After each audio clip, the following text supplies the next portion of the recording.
Good morning students. આજે આપણે ગુજરાતી ભાષામાં છેલ્લે પરીક્ષામાં વિભાગ ડી કે ઈ અર્થગ્રહણના આધારે આપણે નિબંધલક્ષી પ્રશ્નોના જવાબ લખવાના.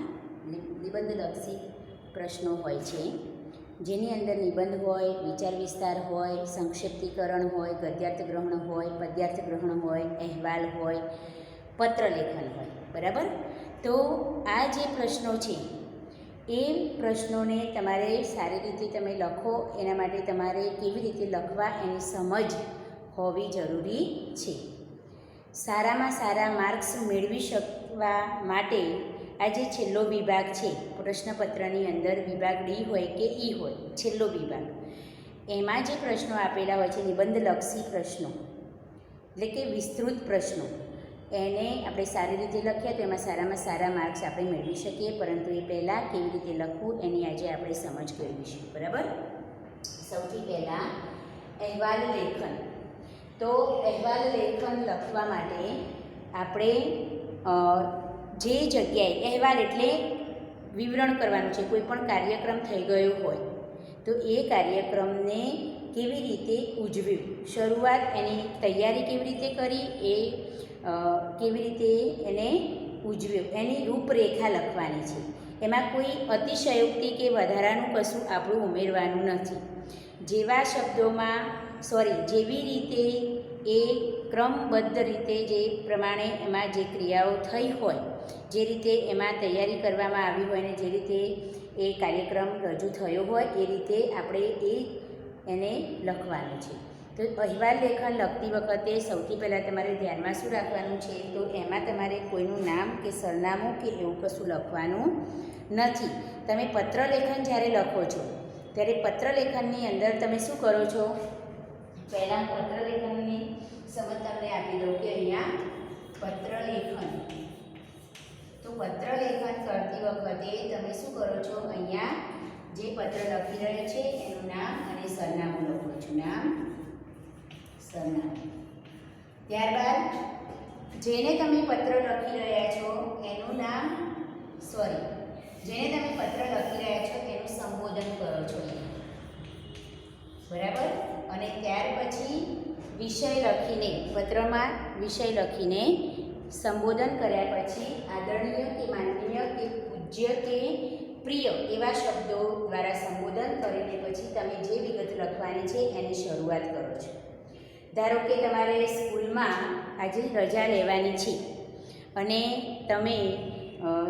તમારે લગ્નમાં જવાનું હોવાથી, મામાના ઘરે લગ્નમાં જવાનું હોવાથી તમે અઠવાડિયાની રજા લેવા માગો છો, તો એ તમારે રજા ચિઠ્ઠી લખવી પડશે. તમારા વર્ગ શિક્ષકને રજા ચિઠ્ઠી લખવી પડશે. તો કેવી રીતે લખશો? તો સૌથી પહેલાં તમે અહીંયા તમારું નામ અને સરનામું અને ધોરણ લખશો અને તારીખ લખશો. ત્યાર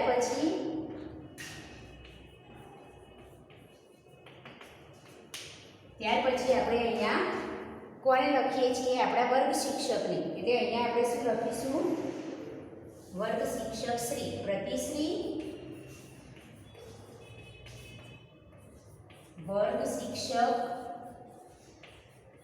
શ્રી, વર્ગ શિક્ષક શ્રી. પછી આપણે લખીશું સ્કૂલનું નામ, તેજસ શિક્ષણ સંકુલ. વિભાગનું નામ લખીશું લિટલ બર્ડ હાઈસ્કૂલ. પહેલાં અહીંયા વિભાગ લખીશું little bird high school, little bird high school અને પછી તેજસ શિક્ષણ સંકુલ.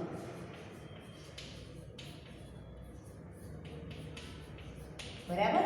આ રીતે આપણે જેને પત્ર લખીએ છીએ એને શું કરીએ છીએ?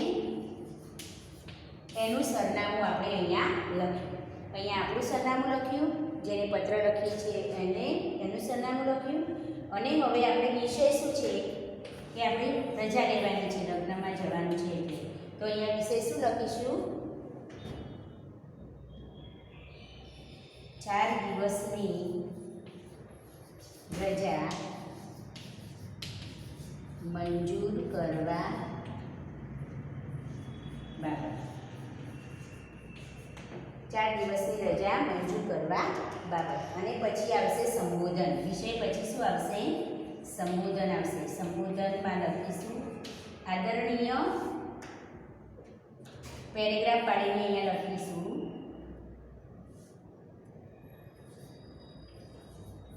પૂજ્ય ગુરુજી પણ તમે લખી શકો અને આદરણીય વર્ગ શિક્ષક શ્રી એવું પણ તમે લખી શકો. પૂજ્ય ગુરુજી, સાદર પ્રણામ, સાદર પ્રણામ. આટલી વિગત લખ્યા પછી તમારે જે લખવાનું છે એ શરૂઆત કરવાની.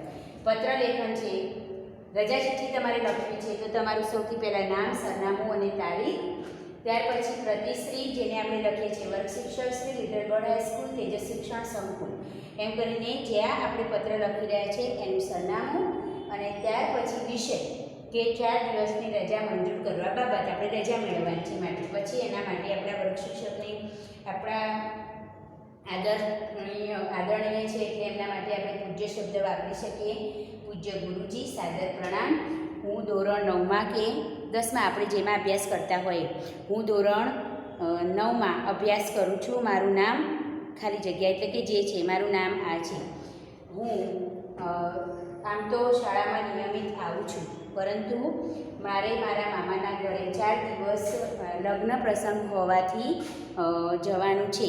આથી હું 2 દિવસ ત્યાં રોકાવાનું છે, 1 દિવસ જવાનો અને 1 દિવસ આવવાનો, એમ કુલ 4 દિવસ મારે હું શાળામાં આવી શકીશ નહીં. માટે મારી 4 દિવસની રજા મંજૂર કરવા માટે નમ્ર વિનંતી. એટલું લખ્યા પછી નીચે તમારે ખાતરી આપવાની છે કે શું ખાતરી આપવાની છે કે 4 દિવસ દરમિયાન શાળામાં જે પણ કંઈ અભ્યાસ કરાવવામાં આવશે અથવા શૈક્ષણિક કાર્ય કરાવવામાં આવશે એ હું લગ્નમાંથી પાછો આવું ત્યારે 2 કે 3 દિવસની અંદર એ બધું જ કાર્ય હું પૂર્ણ કરી દઈશ એવી તમને ખાતરી આપું છું. તો મને આશા છે કે તમે મારી 4 દિવસની રજા મંજૂર કરશો. જી. લિખિતન એટલું વચ્ચે વિગત લખ્યા પછી અહીંયા છેલ્લે લખવાનું આવે લિખિતન. આપનો આજ્ઞાંકિત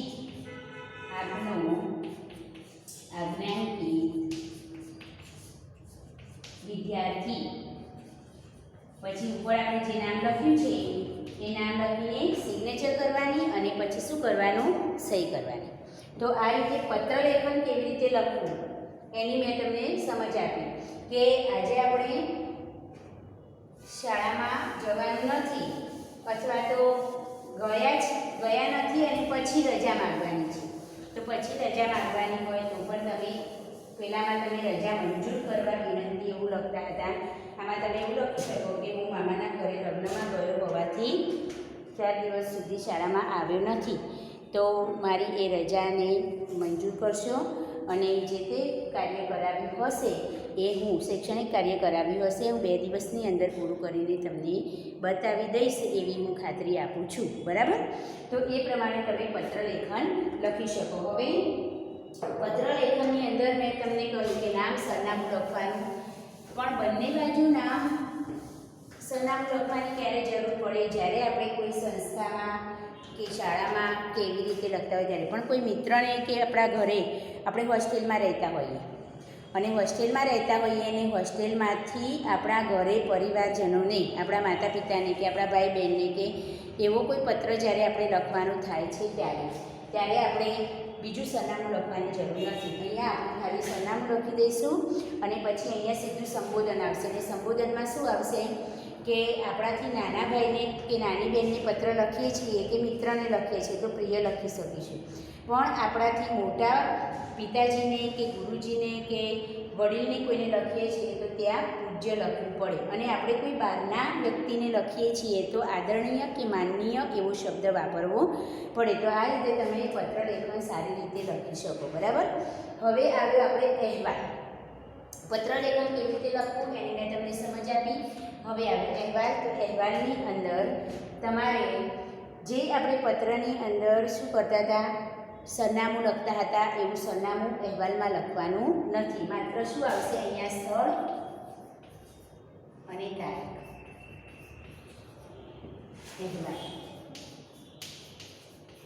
અહેવાલની અંદર આપણે સ્થળ અને તારીખ લખવાની છે. તો જેની અંદર આપણે જે જગ્યાએ અને જે દિવસે જે કાર્યક્રમ યોજાયો હોય એની રૂપરેખા શરૂઆતથી તે અંત સુધી આપવાની છે. એમાં લિખિતન પણ આવશે નહીં. હવે આપણે એક વિષય લઈએ કે શાળામાં ઉજવાયેલ વૃક્ષારોપણ કાર્યક્રમનો અહેવાલ લખો. શાળામાં ઉજવાયેલ વૃક્ષારોપણ કાર્યક્રમનો અહેવાલ લખો. તો શાળામાં ઉજવાયેલ વૃક્ષારોપણ કાર્યક્રમનો અહેવાલ લખવાનો છે. તો અહીંયા પહેલાં આપણે વિષય લખીશું વૃક્ષારોપણ કાર્યક્રમનો અહેવાલ.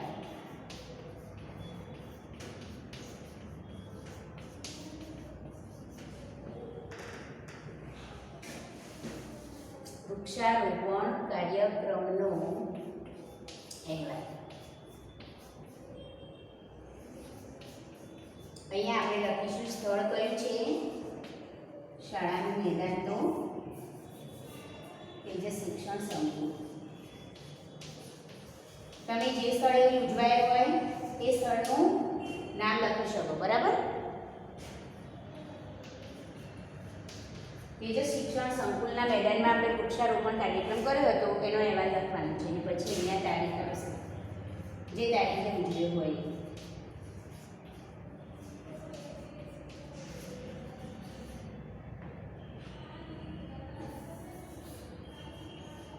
બરાબર? આ રીતે તમે તારીખ અને સ્થળ લખી શકો.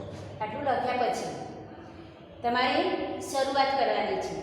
સીધી જ કોઈ સંબોધન કરવાનું નથી કે બીજું કશું તમારે એમાં લખવાનું નથી. સીધું કાર્યક્રમની શરૂઆત કરવાની છે કે દર વર્ષે અમારી શાળામાં વૃક્ષારોપણ કાર્યક્રમની ઉજવણી કરવામાં આવે છે. ચાલુ વર્ષે પણ તારીખ 5 જુલાઈ 2020ના રોજ અમારી શાળામાં વૃક્ષારોપણ કાર્યક્રમની ઉજવણી કરવામાં આવી હતી. કાર્યક્રમની ઉજવણીની શરૂઆત કરતાં પહેલાં વિદ્યાર્થીઓએ નર્સરીમાંથી ઘણા બધા વૃક્ષો શાળાના મેદાનમાં લાવીને મૂકી દીધા હતા. ઘણા બધા છોડવાઓ શાળાના મેદાનમાં લાવીને મૂકી દીધા હતા. ત્યાર પછી પ્રાર્થના હોલમાં અમે સૌ વિદ્યાર્થીઓ એકત્રિત થયા, અથવા તો શાળાના મેદાનમાં અમે સૌ વિદ્યાર્થીઓ એકત્રિત થયા અને દીપ પ્રાગટ્યથી આ કાર્યક્રમની ઉજવણીમાં આવેલ અમારા ગામના સરપંચ શ્રી અતિથિ તરીકે ઉપસ્થિત હતા. તો એમના શુભ હસ્તકે દીપ પ્રાગટ્ય કરવામાં આવ્યું.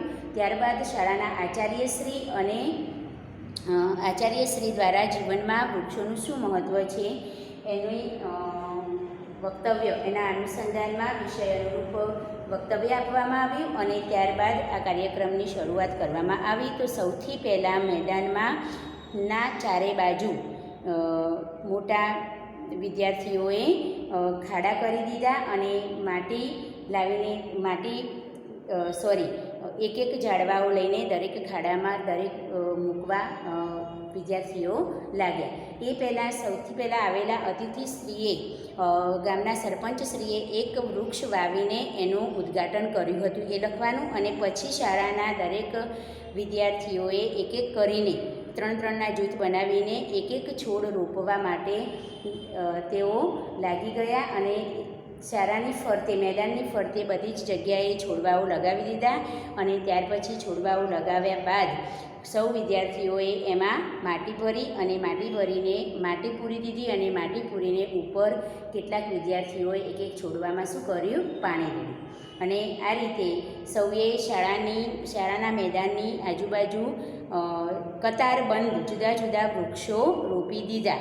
અને પછી બધા જ વિદ્યાર્થીઓ ફરી પાછા એક જગ્યાએ એકત્રિત થયા અને એકત્રિત થયા પછી આચાર્યશ્રીના કહેવા મુજબ જાગૃતિ, વૃક્ષારોપણ, પર્યાવરણ બચાવોની જાગૃતિ લાવવા માટે એક રેલીનું પણ આયોજન કર્યું હતું. તો અમારા શિક્ષકશ્રીઓ સાથે અમે અમારા પોપલ વિસ્તારમાં જુદા વૃક્ષો વાવો, વરસાદ લાવો, વૃક્ષો બચાવો, વૃક્ષો વાવો, પર્યાવરણ બચાવો જેવા જુદા જુદા નારાઓથી અને સૂત્રોચ્ચારથી એક રેલી પણ કાઢી હતી. અને રેલીમાંથી સૌ વિદ્યાર્થીઓ 1 કલાક રેલીમાં ફર્યા બાદ સૌ પાછા પોતાના શાળાના મેદાનમાં એકત્રિત થયા. અને ત્યારે વિદ્યાર્થીઓએ કરેલા કાર્યને બિરદાવતા સરપંચશ્રીએ ખૂબ જ સરસ સૌને અભિનંદન પાઠવ્યા હતા અને અમારો આ કાર્યક્રમ ખૂબ જ સરસ રહ્યો હતો. એમ કરીને આખું તમારે એની રૂપરેખા શરૂઆતથી માંડીને અંત સુધી એની રૂપરેખા લખવાની છે. ને પછી છેલ્લે 2 પંક્તિમાં તમારે લખવાનું ગેરંટીમાં કે એકંદરે આ કાર્યક્રમ ખૂબ જ સરસ રહ્યો અને આ કાર્યક્રમથી લોકોમાં પર્યાવરણ બચાવો અને વૃક્ષો વાવોની સમજ કેળવાય એ હેતુસિદ્ધ આજે કાર્યક્રમ કરવામાં આવ્યો હતો એ એકંદરે ખૂબ જ સફળ રહ્યો. આમ કરીને તમારે એનો અહેવાલ લખવાની છે. લિખિતન કે એવું કશું લખવાનું છે નહીં. અને સૌ વિદ્યાર્થીઓ આનંદ સાથે પછી પોતપોતાને ઘરે ગયા. બરાબર, આ રીતે તમે એનો અહેવાલ લખી શકો. હવે આવે નિબંધ લેખનની વાત કરીએ આપણે.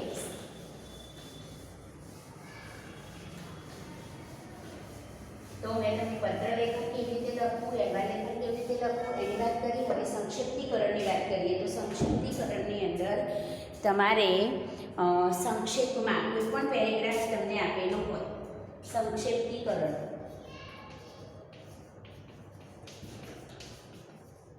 કોઈ પણ પેરેગ્રાફ તમને આપેલો હોય, પરીક્ષાની અંદર તમને એક પેરેગ્રાફ આપેલો હોય, એ પેરેગ્રાફને તમારે બરાબર શું કરવાનું છે, પહેલાં શાંતિથી ધ્યાનથી એને વાંચવાનું છે. અને એ પેરેગ્રાફ વાંચ્યા પછી એમાંથી તમને જે બાબત મહત્ત્વની લાગે એ મહત્ત્વની બાબતોને તમારે મુદ્દા સ્વરૂપે લખવાની છે. અને એ પ્રમાણે તમે સંક્ષિપ્તીકરણની અંદર જે પેરેગ્રાફ આપી છે એનો 1/3 ભાગમાં તમને સૂચના એવી આપેલી જ હશે કે આપેલા પેરેગ્રાફને 1/3 ભાગમાં સંક્ષેપમાં એનો સાર લખો, એવી સૂચના આપેલી જ હશે. એટલે તમારે આપેલા પેરેગ્રાફને 1/3 ભાગમાં એનો સાર લખવાનો છે. તો વારંવાર 2-3 વખત તમે એ પેરેગ્રાફને વાંચશો એટલે તમને ખ્યાલ આવી જશે કે આ પેરેગ્રાફમાં શું મહત્ત્વ ઘણી બધી બાબતો ઉદાહરણો એમાં આપેલા હોય, કોઈ બાબતને સમજાવવા માટે વિસ્તૃત રૂપે ઉદાહરણો આપેલા હોય તો જ્યારે સંક્ષેપ કરીએ ત્યારે એ ઉદાહરણો ફરી લખવાની કોઈ જરૂર નથી.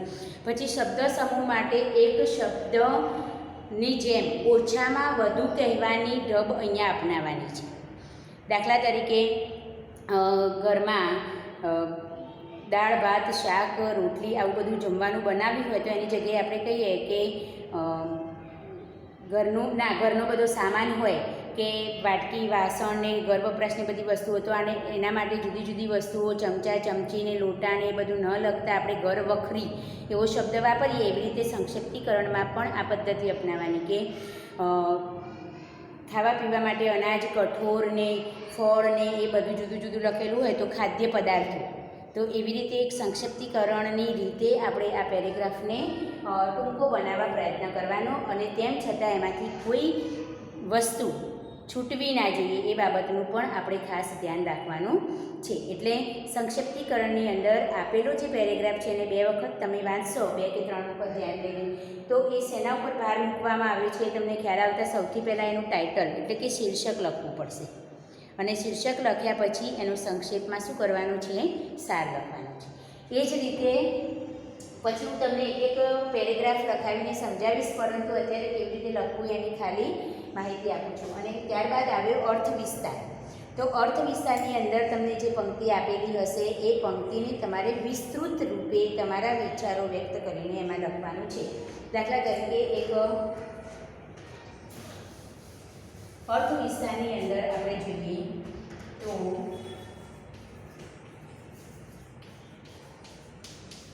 3 ભાગમાં આપણે આપેલી પંક્તિને વિસ્તૃત કરવાની છે. પહેલી એક પંક્તિ તમને દાખલા તરીકે અહીંયા આપી હોય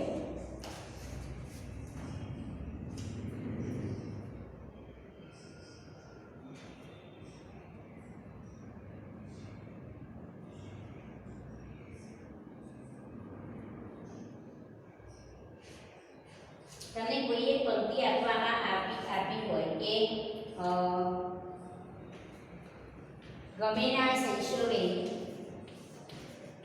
ગમેના શૈશવે કે યૌવનેના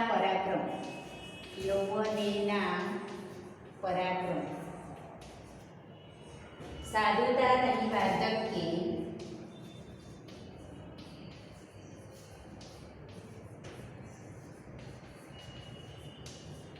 વ્યર્થ તો જિંદગી ક્રમ.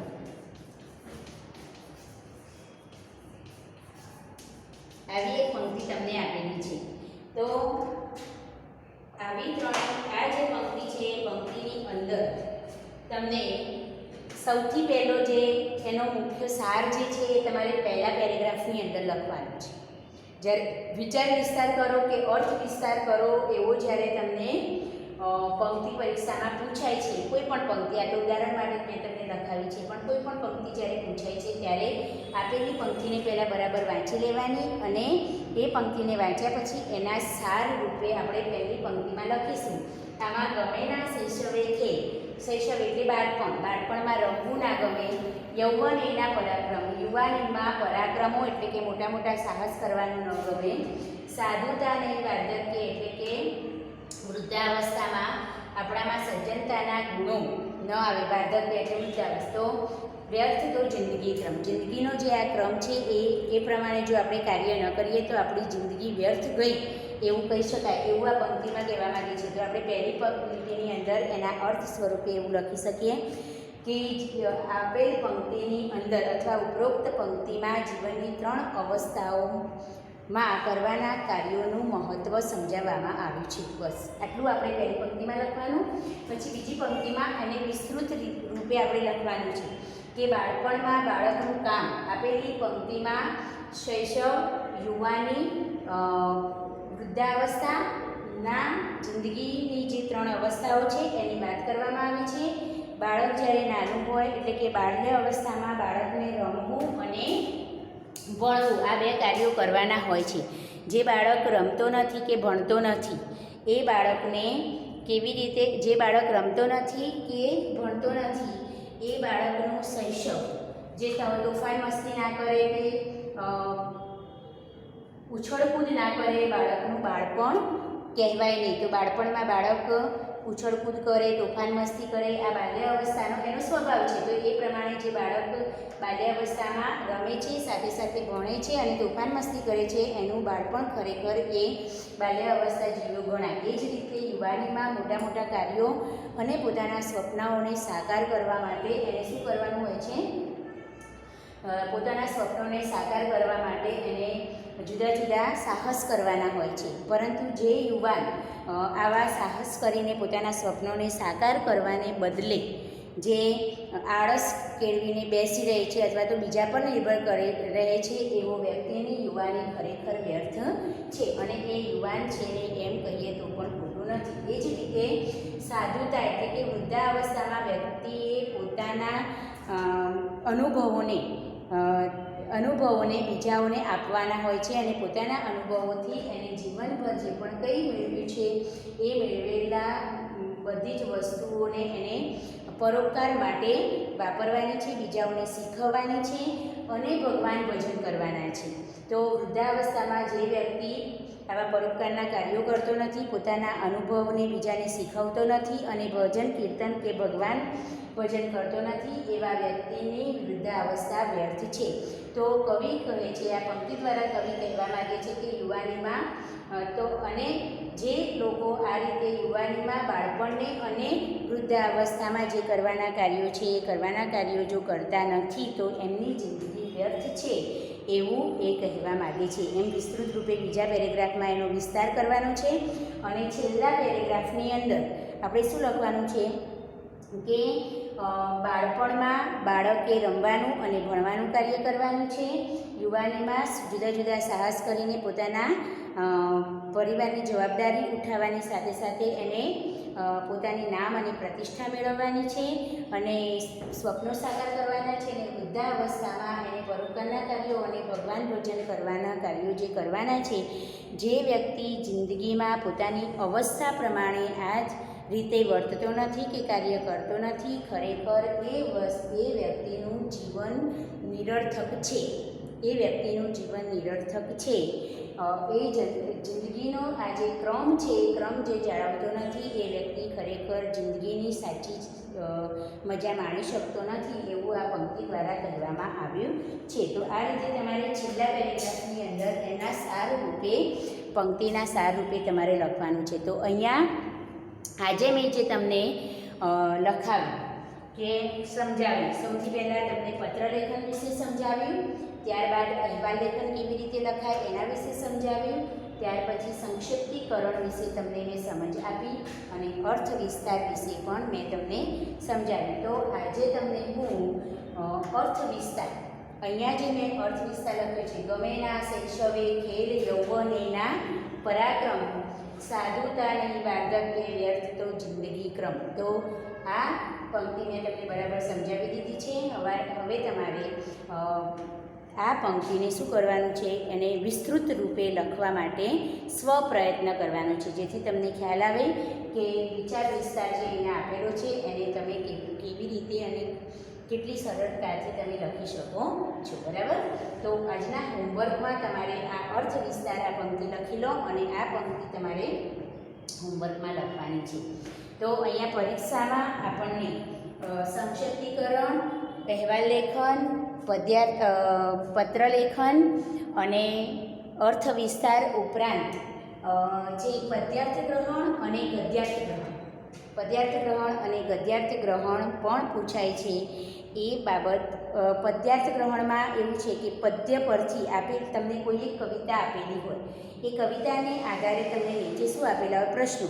તો એ પ્રશ્નોના ઉત્તર તમારે ઉપરની કવિતાનો ભાવાર્થ સમજીને એના જવાબો લખવાના હોય. કવિતા આપણે ફરી લખવાની નથી, માત્ર જવાબો આપવા માટે આપણને આધાર આપેલો છે. એટલે પ્રશ્નો અને જવાબો જ એના લખવાના છે. એ જ રીતે ગદ્યાર્થ ગ્રહણ. તો ગદ્યાર્થ ગ્રહણની અંદર શું આપેલું હશે કે પેરેગ્રાફ આપેલું હશે. પેરેગ્રાફને તમારે બરાબર વાંચી લેવાનો અને એના આધારે એની નીચે પૂછેલા જે પ્રશ્નો છે એ પ્રશ્નોને તમારે પ્રશ્નોના ઉપરના પેરેગ્રાફમાંથી તમારે એના જવાબ લખવાના છે. તો એ પેરેગ્રાફ તમારી પ્રશ્નપત્રમાં કે જવાબ કેમાં લખવાનો નથી, પણ આપેલા પ્રશ્નો જે છે એના જવાબો તમારે પેરેગ્રાફ પ્રશ્નપત્રમાં આપેલા પેરેગ્રાફમાંથી શોધીને લખવાના છે. આમ પરીક્ષામાં જે અર્થગ્રહણની અંદર સંક્ષિપ્તીકરણ તો પેરેગ્રાફને આપણે 1/3 ભાગમાં લખવાનો, ગદ્યાર્થ ગ્રહણ તો ગદ્યને આધારે આપેલા પ્રશ્નોના જવાબ લખવાના, પદ્યાર્થ ગ્રહણ તો આપેલા કાવ્યને આધારે પ્રશ્નોના જવાબ લખવાના. તો આ રીતે જે અર્થગ્રહણ વિભાગ છે એ તમારે આખું શું કરવાનું છે, કમ્પ્લીટ કરવાનું છે. જે પ્રમાણેનો પ્રશ્ન હોય એ પ્રમાણે તમારે આન્સર લખવાનો. બરાબર. આજના હોમવર્કમાં તમે આ વિચાર વિસ્તાર લખી લેજો અને નિબંધ લેખન કેવી રીતે કરીએ છીએ. આપણે આમ તો નિબંધ લેખન કરતા જ આવ્યા છીએ, તો નિબંધ લેખનમાં પણ આપણે કઈ કઈ બાબતો ધ્યાનમાં રાખવી એનું ખાસ આપણે ધ્યાન રાખીને અને મુદ્દા અનુસાર નિબંધ લેખન કાર્ય કરવું જોઈએ. ઓકે. અસ્તુ.